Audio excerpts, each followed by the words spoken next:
don't even want to say CMS alum because it wasn't a college when I was here. But welcome to our, I'm going to call it our annual CMS Alumni Seminar. We did this a year ago, and we did it prior to that, probably 2 or 3 years prior to that. And if you all think it's something worth doing, we'll gladly continue to do it. Let me ask a question of all the students here. How many of you know what you want to do when you graduate? All right, a couple of you do. Good answer. Then you're in the right place. All right. So what we hope to do by putting on this seminar is bringing alumni of the college back to interact with you and to talk to you about what they're doing now, how they got to where they are, and allow you to ask questions about what they learned while they were here, what you might need to learn to get where they are, and to just give you a broad perspective of the different kinds of careers that are out there that CMS alum have entered into and now participate in. So I'm going to turn it over now to Beth, who will briefly introduce the panel, and then we'll begin the questions. So today is going to be very informal. We want questions from you rather than, I don't think the panel necessarily wants to stand up and make speeches. They'd rather answer your questions. Let me acknowledge 2 other CMS alums who are here. Libby and Strawn, you want to raise your hands? So they're not officially on the panel, but they're welcome to participate in the discussion as we move along. Otis and Jay Law as well. Did I miss anybody else? Howard. Thank you. That's right. That's right. So just FYI, there are about, I'm guessing, close to 500 alumni now. Gary, the count I had 450, 425 so as of several years ago. Were you the first Ph.D.? Yes, I was. Well, you didn't need to bring that up. That's irrelevant. But what I want to say is that we don't consider you students, we consider you future alumni. So, I think we have one mic that we're going to pass back and forth. I'm Beth. I'm also a 2-time alumni here, and I mostly am interested, for all of you, finding out that there is, you're exposed to a lot of academics from the seminar series, and in your interactions with researchers and at science conferences. But there's a whole other realm of us alumni who have gone on to non-academic emphasis careers. And so there's a lot of opportunities. Everybody that's here is local, and so you can have an opportunity to mentor with them and maybe find out what opportunities there are that you may want to pursue, and just find out if maybe academics are not where you want to end up, or maybe you just want to see what the other options are out here. That was also our goal for this. Oh, yeah. So on a monthly basis, you may get emails about a Marine Science Networking happy hour. So we organize those. There's 1,000 alumni, 1,000 oceanographers in the St. Petersburg, Tampa Bay area. So we're trying to increase networking opportunities as well. So I hope you'll come to those. And if you have suggestions for where you want to meet, we can do that as well. And lots of people have landed jobs from them, too. All right, so without further ado, I just wanted to introduce the panel here. In no particular order, we have, I guess in the order that they appear up in the front, Libby. Libby Carnahan, and she's with Florida Sea Grant. She's currently up in the Weeden Island area, right? Isn't that where your office is? Okay, so a little north of here. And I'll let her elaborate more, but she, of importance for her, she facilitates the Tampa Bay Climate Science Advisory Panel and is the Florida Sea Grant representative to the Florida Green Boating Partnership. Next to her, we have Dr.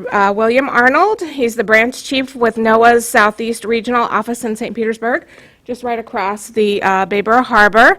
His primary responsibility is management of U.S. Caribbean EEZ fisheries, with an emphasis on the development of practical approaches to ecosystem-based fisheries management. He's also very involved in the integrated ocean observing system as well. I'm sorry? Next to him is Andy Squires. He is with Pinellas County and Division of Natural Resources. I almost said the old name there. And you've had so many names there. He is currently the Coastal and Freshwater Resources Section Manager for Pinellas County Division of Natural Resources, primarily focused on beach management program and also Restore Act funds for the Gulf of Mexico BP oil spill. Okay, and next to him we have Molly McLaughlin. She is at the USGS. She's a laboratory manager over there, and their office is 6th Avenue South and 6th Street, sort of on the other side of the USF St. Pete campus. And you do a little bit with USF St. Pete too, don't you? In there, or you did? We have some USF staff in our one building. Okay, and she has a diverse background in medicine, microbiology, biochemistry, and so we'll be hearing from her in a minute as well. And then last but not least, we have Jenna Cummings.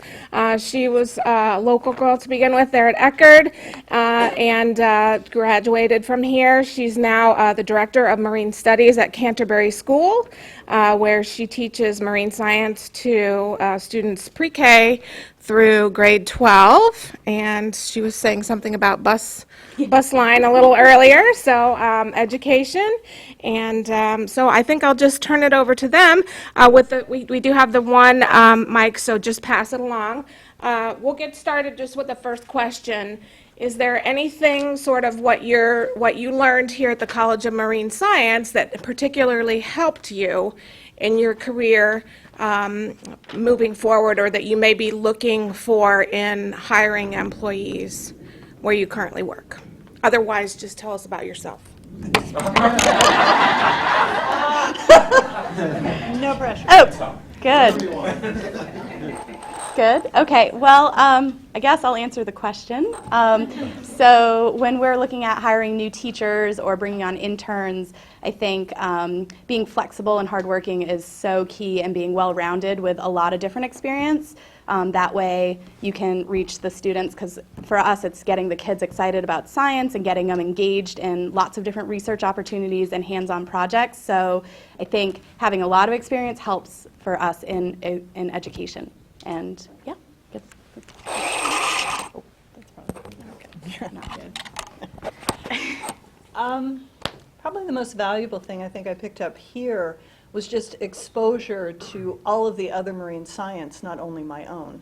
We have a tendency to get lost within our own science, but just speaking with people in the hallway, listening to the next lab over start swearing about an experiment, just those kind of interactions gave me a broad perspective. And now working over at the USGS, I'm working with a lot of different physical oceanographers and chemists and biologists, as well as microbiology, so I can draw on those experiences, and we understand at least what everyone is doing, so that is valuable.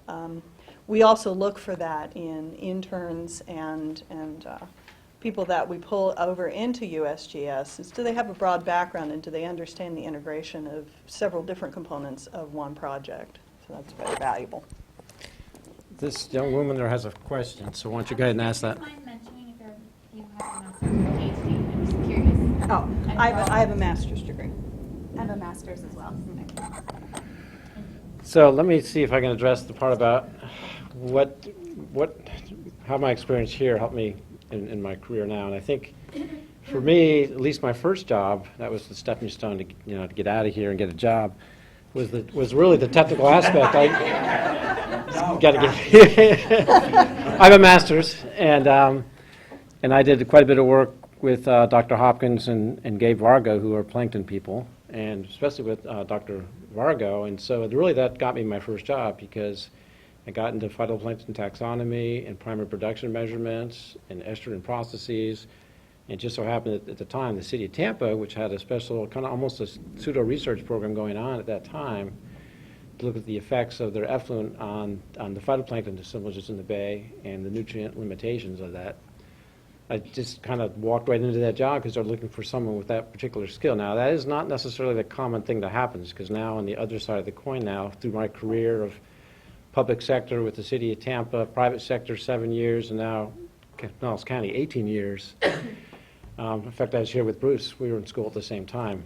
And if we have time, later I have this great picture of Bruce at one of these parties. You wouldn't believe what he was wearing. Something about salad bowls, but anyway. We'll talk about that later. But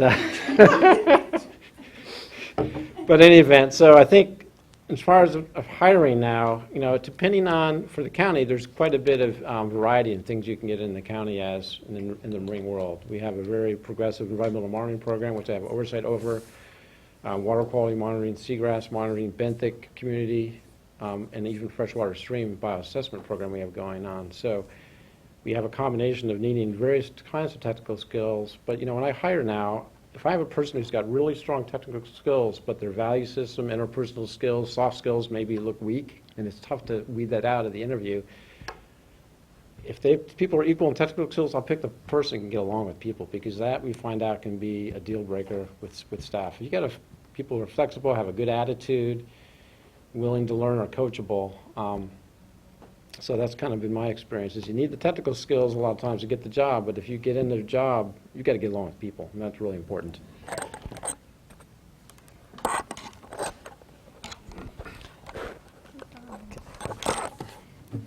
Okay, I have a doctorate. I got it here while I was running a research program over at FWI. And I worked under Norm Blake, so as did Bruce, and it was a different time and a different place back then. For one thing, St. Petersburg was a small town, and for another thing, it was the rules were a little different. I think Bruce would agree with that, and we learned to have fun while we were doing science, that's for sure, and Norm was very hands-off. So probably one of the most important things he taught me was to stand on my own and be independent. Get my own money, which is what I came over here for, because I had a master's when I was at FWI, and I really, for working there, I probably had everything I needed, but I wanted to be able to run an independent research program with independent funding. Basically, I ended up with a completely soft money program, which is what I wanted, because if you own the money, you own the research, and you can pretty much do what you want to do. And I like doing different things. If you look at my resume, you'll see I don't do any kind of standard science. I do odd science, and I've got a very eclectic list of publications that reflects that. And while Norm didn't necessarily teach me that, he did teach me to keep an open mind, to stand on my own, because like I said, Norm was gone at 10 o'clock in the morning. He was gone for the rest of the day. He wasn't there for you, well, unless you went where he was, which was okay. But personally, I was perfectly capable of doing everything else. That's what I needed to be taught. So I think Norm did a great job of teaching me the things I needed to learn and transitioning me from, I didn't experience a new graduate school setting because I'd already been in a graduate school. It's not to say this wasn't a great one, but at the University of Georgia, we also had, the dynamics of academia and excited students learning new things and getting exposed to new disciplines and all that stuff. So I'd had some of that, but I had been, and I don't mean this in any bad way, but at the master's level, it's a little more controlled. At the doctoral level, it's not, and I think that was very advantageous for me. Other people, I always say the more education you got, the more you probably needed. So there is that, but all in all, I think it worked out very well for me. And I'm pleased and proud of the education I got here. And it wasn't quite a college at the time I was here either, but it was right on the cusp of getting there. So, hope that helped. Follow that. Okay, so my name's Libby once again. So I graduated with my master's in 2005. So St. Pete wasn't quite the same town, but it was getting there, beginning to get there. There was nothing on Sundays, I remember that. But yeah, I came to grad school a little differently. I never really anticipated a career in academia per se, and I just knew that I wanted to further my education, get more experience, and then probably move back on into the workforce. So whereas I think some people choose a very specific research path and they have a specific research question they want to answer, I was a little bit different in that Pam had a kind of continuation of a project that was already funded with samples already collected. So I thought that was great that I was able to hit the ground running, and then throughout my grad school, I worked as a research diver on a variety of research projects. So while I was doing my own work, I got experience on all kinds of stuff with other people's work, and so I really valued that. I value definitely the core courses and getting the experience throughout biology, chemical, physical, geological, oceanography, and I think moving into the workforce, that was really valuable as well. And I always, I lived in the Keys before I came up here, and so I always kind of saw the big disconnect between the science and kind of the end user. And, you know, it's like we've got fishermen going out every single day, but we're not utilizing them to help collect research, and we're not letting them know the research we're collecting. So I kind of feel like I ended up in the perfect job with Florida Sea Grant, because our whole goal is connecting research to the end user. So even as we continue to talk, that's something here in my position that I can, you know, help you with if you have some outreach or education component that you want to do with your research. I'm trying to remember the other parts of the question. And I would emphasize I'm with University of Florida IFAS Extension as well, and so kind of 4-H is the youth development part of that program.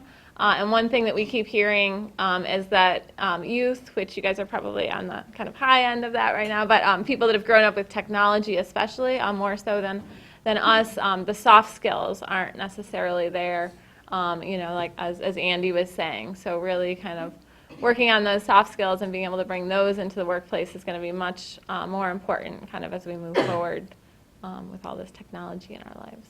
But I guess that's it for right now. And then. So is there a question maybe from the audience? We have some more questions, but we wanted it very much to be questions that you may have of the panel. Everybody here is local. I think I mentioned that. Go ahead. So I just was kind of a similar line of questioning, but